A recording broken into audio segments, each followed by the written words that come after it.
second year. I said no the first year, and she told me she didn't see a reason why I should say no this year. And I've been telling God that I'm going to try to be obedient and do what's asked of me, especially if I'm capable of doing it. So I just thank God for the invitation.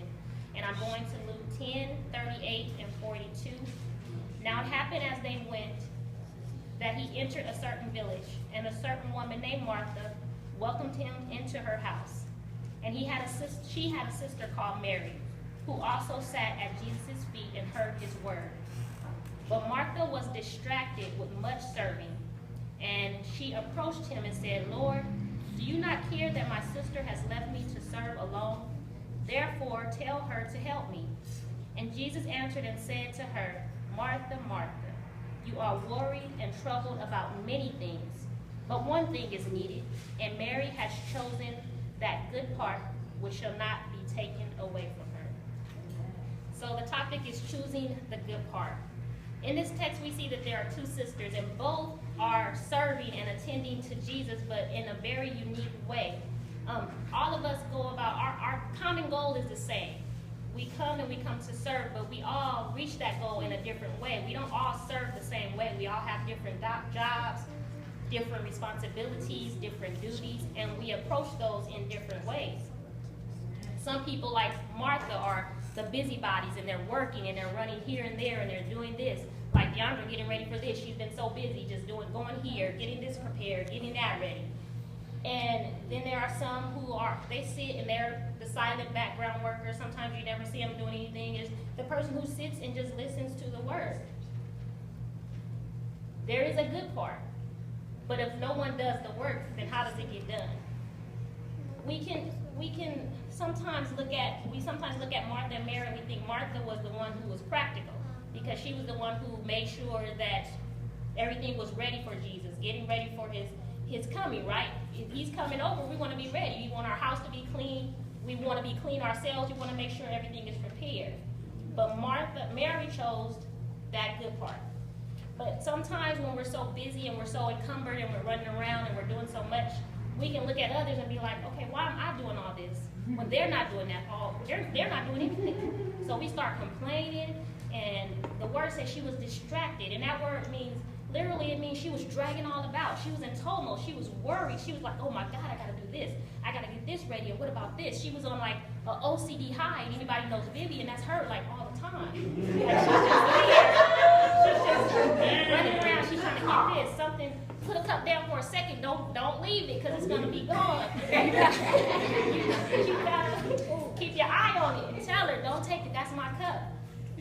And I always hear people say, I'm going to use my sanctified imagination. So I'm going to use my sanctified imagination, and I'm going to say, the two sisters were there, and Martha was like, excuse me, I'm sitting here doing everything. I'm cooking and I'm cleaning. I'm going here and there. And Jesus, she's sitting there. You're not going to tell her to help me for real? I can see that going that way. And then Jesus threw her a little bit of shade. He was like, Martha, Martha, I didn't ask for all this. I didn't ask for that food. I didn't ask for that. But your sister has chosen the good part, and that part will not be taken away from her. And that brought me to the woman in Luke 7 and 37, where she heard that Jesus was at the table of the Pharisees. So she went, and she stood behind him weeping, because just to be in his presence. And she began to wash his feet with her tears and wipe them with her hair. And then she began to anoint his feet and kiss his feet. And those that were there saying, does he know what kind of woman is touching him? If he knew, he would tell her. But he said, as is the custom, when someone comes into your house after they've been walking, because usually they're wearing sandals or they're barefoot, the custom is to wash their feet. They didn't offer him water to wash his feet. They didn't anoint his head. They didn't kiss him. But he said, she has not ceased to do these things. She's been doing these things since she's come into my presence. And I brought that up to say that sometimes we're running around and we're so busy and we're doing and we get distracted, and there's so much going on that we know it has to get done, but we miss the true devotion, the true time that we need to devote, not only spiritually. Spiritually, here's where it's going. You need to devote yourself in worship, in prayer, in fasting. If you don't grow spiritually. But here, the good part for us would be devoting that time to our children, offering that same, whatever, all that we do during the day. It's not their fault that we have to work. It's not their fault that we have to cook, we have to clean, that we had a bad day, that somebody on the bus stop, somebody driving in front of me, cut me off, then sped up to get in front of me and slowed down. Why did you do that? You know, that's not their fault. So we still have to give them that time that they need. Yes, they want the video games and they want the things and, you know, the things that we can afford to give them because we do work and we do all of that. But we also need to give them our time. Sometimes, like, when I'm working, I'll turn the TV on, and I ran across this documentary. And it was about, it was called Chicago Boys or something to that effect. And it was a young boy, he may have been about 8 or 10. He was being raised in a single family home. His mother had maybe 4 other kids. So of course, it was either working or the system. She was working, she was a working mother. But he was getting in trouble. He was only 8 or 9, so he, of course, was left alone to himself most of the time. And he was getting in trouble so much that she had to go to court because he had missed over 90 days in school. I don't know how it gets to that point where a child can miss that many days in school, because we get a telephone call when we got to drop them off. But we still get a telephone call saying, your child was absent from school. I know that. But when I saw this, I was like, this boy was the same age as Andre, so who knows? Maybe he was hopping fences. I have no idea. But she would begin to tell him, and every other word out of her mouth wasn't a kind gesture, it wasn't a nice thing. And, you know, the F-bomb was her favorite word. And she was telling him, I buy you everything. I give you the best clothes. I make sure you have all the new games and all the new toys, and you just still keep getting in trouble. Not once did I hear her say, I love you. I give you my time. I give you me, whatever you need. I want to hear, what, you want to sit down and talk to me? Let's talk about what's going on. Not once did she say anything like that, but I give you all these things. When those things are not what he needed for somebody to listen to him. He needed for somebody to spend time with him. He didn't need all the rigmarole and the going and the doing and all of that. And I love like shows that where you gotta try to figure out, okay, why did that happen? What did this happen? And Killer Kids. Anybody watch Killer Kids? I watch Killer Kids, and you can learn a lot. I watch Snap too, because I'm gonna learn how what they did wrong. If I have to do something, I'm gonna wait. Y'all can hear that, because I don't want no witnesses. And if I'm going on Facebook, but yeah, I'm sure that I don't know how they get caught all the time, but I know I watch the shows. But there was a child on there named Jeffrey, and Jeffrey had a 2-parent home. His mom and his dad. His mom, she was a stay-at-home mom, but she didn't spend a whole lot of time with her kids. And the dad was a scientist, and he was busy working all the time, and so this child was pretty much left by himself most of the time. And so we know Proverbs 29:15 says, rod and reproof give wisdom, but a child left to himself bringeth his mother's shame. So this boy became lonely. He was different from other children. He didn't learn to be intimate and develop close relationships because he wasn't getting that at home. He mirrored what he got at home, and what he got at home was nothing. He didn't get interaction at home. So that's how he interacted with other people. He was a lonely and distraught child. When he turned 9, he became even more strange as they terminalized it. And he gave his teacher a tadpole. His teacher, in return, in his presence, gave that tadpole to another child in the class. To him, that was rejection. And he went to this child's house. He poured a flammable liquid over the bowl and lit it on fire.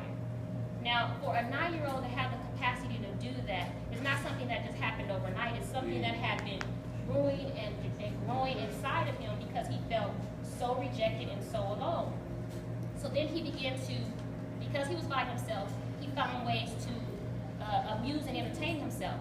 So he began to get animals, but not animals that were alive, dead animals. And he began to look at their insides, and he began to be fascinated with their bones, and he'd keep them in, since his dad was a scientist, in formaldehyde and jars in different parts of the house.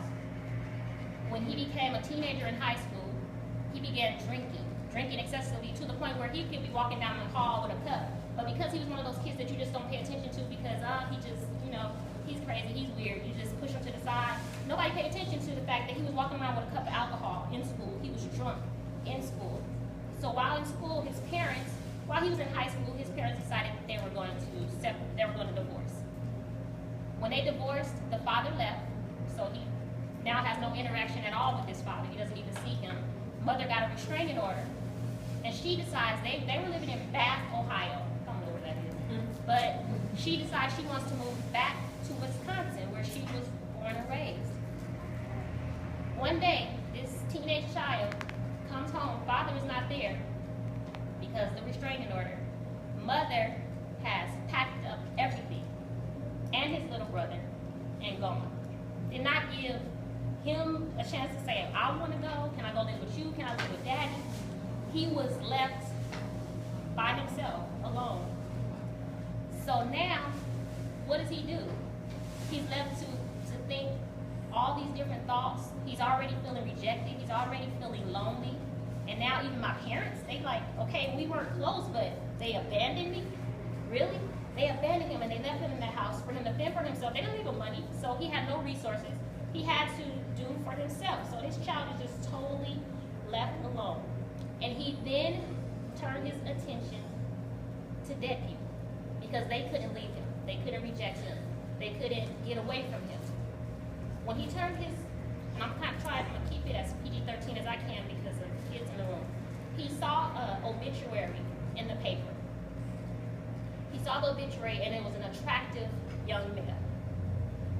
When he saw the obituary, he went to the funeral and he saw this man and he looked at him and he became excited. He knew he couldn't do anything there because of all the people that were there, so he went to the bathroom and took care of himself at the church where this person was being funeralized. So now you see the cycle of what's going on, and it wasn't overnight. It's something that started when he was young, when he saw all the things that were going on with his parents. Then he decided to pick up a hitchhiker. He picked up the hitchhiker, took him back to the house, and he decided, they were going to drink and listen to music. But the hitchhiker finally said, okay, I've had a good time, but I have to go.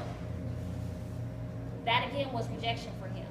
So he ended up killing this hitchhiker, chopping up his body into many pieces and keeping it behind the house.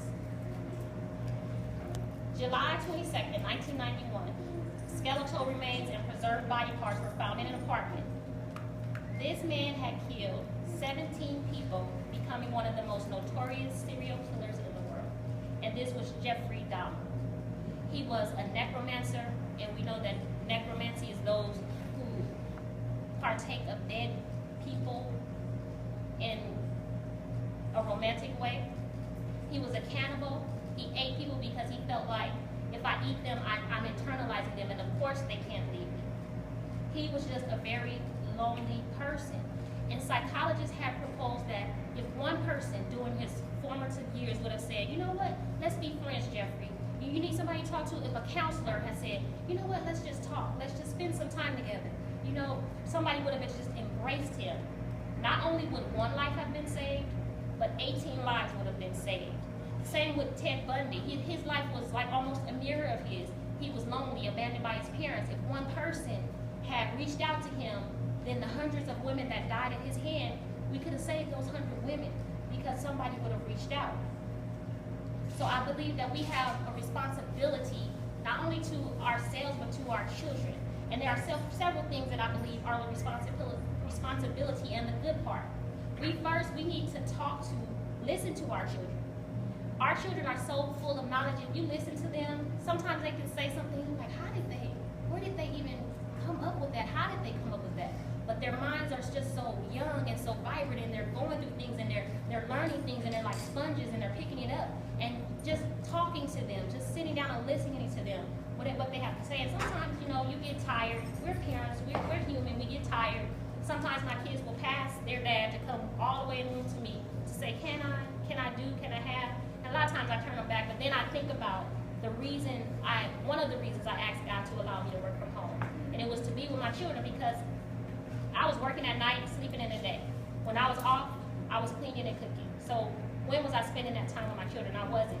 So I prayed and I asked God for that. So I have to be reminded. He reminds me, remember why you asked for that. So don't keep turning them away. So that's one thing we have to do. We have to listen to our children. And we have to take time to teach our children. In Deuteronomy 6, it says, teach them when they're sitting down, when they're getting up, when you're walking, when they're rising. There's not a time that teaching isn't going on. Teaching, and now they were talking about the law, but if we take it, yes, we're teaching our kids to fear and be reverent of God, but we have